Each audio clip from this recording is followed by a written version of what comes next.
Indian air force जो है उसने mega training exercise by the name of त्रिशूल के नाम से जो है वो पाकिस्तान और चाइना के बॉर्डर पे शुरू कर दी है।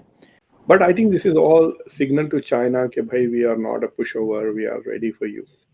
I think उसका मकसद वो है कि we have the बेसिकली ये तो अमेरिका को भी, वेस्टर्न पार्टनर्स को भी बताने की जरूरत है ना कि हमारा जो मेन रहा है। 11 दिनों तक चलने वाला वायुसेना का ये युद्धाभ्यास चीन और पाकिस्तान के लिए किसी चेतावनी से कम नहीं। इस युद्धाभ्यास में लद्दाख से लेकर एक कयास ये भी है, क्या इस ड्रिल का टारगेट पीओके से जुड़ा हुआ है? बिल्कुल इतने भोले नहीं है कि हमें इंडिया की और चाइना की इकोनॉमी का खतरा महसूस ना हो। And the Indian economy is more a threat to us because the Indian education system is well in place. Bharat की मीशत से हमें ज्यादा खतरा है क्योंकि भारत का जो तालीमी निजाम है वो बहुत बेहतर हो चुका हुआ। आप अमेरिका नहीं, भारत के साथ नहीं लड़ते। आपकी फौज, पाकिस्तान की फौज, भारत, इस्राइल, अमेरिका के साथ एट ए टाइम जंग करती है। उस मकाम पे है जहां पे इंडिया पाकिस्तान से बहुत ऊपर उठ चुका है और पाकिस्तान इंडिया उस लेवल पे नहीं जाएगा, उस गिरे हुए लेवल पे नहीं जाएगा जहां वो पाकिस्तान।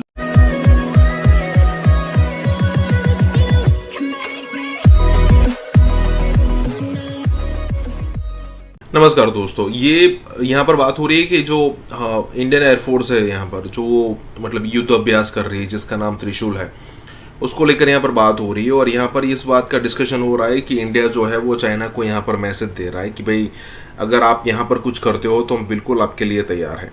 और जैसे हमारे चीफ ऑफ डिफेंस स्टाफ कह कर गए थे बिपिन रावत साहब कि भाई हमें 2 फ्रंट या फिर कहे कि 2.5 फ्रंट की वॉर लड़नी पड़ेगी। तो हो सकता है कि ये सारी तैयारियाँ उसी के लिए हो कि अगर मान लीजिए कि चाइना के साथ कुछ होता है तो पाकिस्तान आ सकता है बीच में, या फिर मान लीजिए कि हम पीओके के लिए आगे बढ़ते हैं और पाकिस्तान के साथ हमारी कुछ लड़ाई होती है तो हो सकता है चाइना बीच में आ सकता है। जो भी हो यहाँ पर, जो भी सिचुएशन हो, लेकिन कहने का मतलब यहाँ पर यह है कि इंडिया हर चीज़ के लिए यहाँ पर तैयारी कर रहा है और दिखा भी रहा है कि देखिए हम हर चीज़ के लिए तैयार बैठा है। तो यहाँ पर यही बात हो रही है। इसी के साथ ही वीडियो शुरू करते हैं। इंडियन एयरफोर्स जो है उसने mega training exercise by the name of त्रिशूल के नाम से जो है वो पाकिस्तान और चाइना के बॉर्डर पे शुरू कर दी है। कहा जा रहा है कि ये जो ड्रिल्स हैं ये 4 से 14 अप्रैल के दरमियान होंगी, सितंबर में होंगी।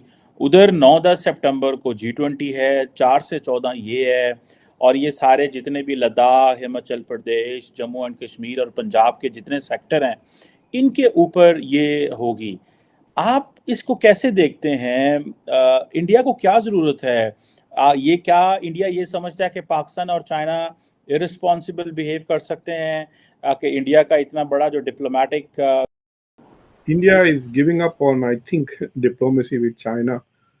और वो पिछले हफ्ते इंडिया के रिटायर्ड मिलिट्री ऑफिसर्स ताइवान भी गए थे। तो इंडिया ने पहले कभी ताइवान की सिक्योरिटी और मिलिट्री में इंटरेस्ट नहीं लिया था, लेकिन अब ले रहा है because they think they might be in a battle. सब कह रहे हैं कि 4-5 साल में चाइना हमला कर देगा। 11 दिनों तक चलने वाला वायुसेना का ये युद्धाभ्यास चीन और पाकिस्तान के लिए किसी चेतावनी से कम नहीं। इस युद्धाभ्यास में लद्दाख से लेकर पंजाब, राजस्थान और जम्मू कश्मीर का इलाका शामिल है, तो उत्तराखंड और हिमाचल के इलाकों पर भी एक साथ वायुसेना अपने तमाम एयर एसेट्स के साथ इस युद्धाभ्यास को अंजाम दे रही है और बतला रही है अपने दुश्मनों को कि किस तरह से 2 फ्रंट वॉर के लिए भारतीय वायुसेना पूरी तरह से अपने आप। बात है LAC और इंटरनेशनल बॉर्डर की, लेकिन जिस 2 फ्रंट वॉर के थ्रेट से दो हाथ करने के लिए इंडियन फोर्सेस तैयारी करती है, उसमें पाकिस्तान से बड़ा चैलेंज है चीन।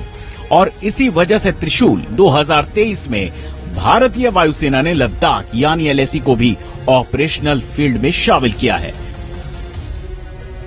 गलवान के टकराव के बाद LAC पर इंडियन एयरफोर्स की डिप्लॉयमेंट और रेडीनेस बढ़ गई है कि इस वक्त 80% मल्टीनेशनल कंपनियों के चीफ एग्जीक्यूटिव भारत से हैं। क्यों? They invested in education. George W. Bush ने कहा था कि we are not complacent enough but we should not consider the threats of Indian and Chinese economy. हम बिल्कुल इतने भोले नहीं हैं कि हमें इंडिया की और चाइना की इकोनॉमी का खतरा महसूस ना हो. And the Indian economy is more a threat to us because the Indian education system is well in place. Bharat की मीशत से हमें ज़्यादा खतरा है क्योंकि भारत का जो तालीमी निज़ाम है वो बहुत बेहतर हो चुका हुआ है. हमने कहा नहीं, और छाप दो, वो लाल बस बनाओ. $40 बिलियन का हमने कर्जा लिया और बनाया क्या उसमें से? मुल्तान का मोटरवे, जिसका उस मकाम पे है जहां पे इंडिया पाकिस्तान से बहुत ऊपर उठ चुका है और पाकिस्तान इंडिया उस लेवल पे नहीं जाएगा, उस गिरे हुए लेवल पे नहीं जाएगा जहां वो पाकिस्तान से लड़े. क्योंकि इंडिया को अपना सारा फोर्स यूज करने की जरूरत नहीं पाकिस्तान को हराने के लिए. 10% यूज करके पाकिस्तान को हराया जा सकता है. जरूरत नहीं है कि इंडिया अपने पूरी एनर्जी झोंके. बहुत छोटी सी बहुत छोटी सी इकोनॉमी का छोटा सा पार्ट लगाने, एयरफोर्स का छोटा सा पार्ट लगाना है, नेवी का छोटा सा पार्ट लगाना है और आर्मी का छोटा सा पार्ट लगाना है. पूरी आर्मी नेवी एयरफोर्स की जरूरत नहीं पड़ेगी. इकोनॉमी के पूरी उसकी भी जरूरत. पाकिस्तान का एक ही है, इंडिया का एक साइड पाकिस्तान है, एक साइड चाइना है. तो टू फ्रंट वॉर के लिए इसके भी प्लेन से लड़ना है और उसके भी प्लेन से लड़ना है. उस हिसाब से तेजस को बनाया गया कि दोनों तरीके के प्लेन सामने आ सकते हैं कभी भी.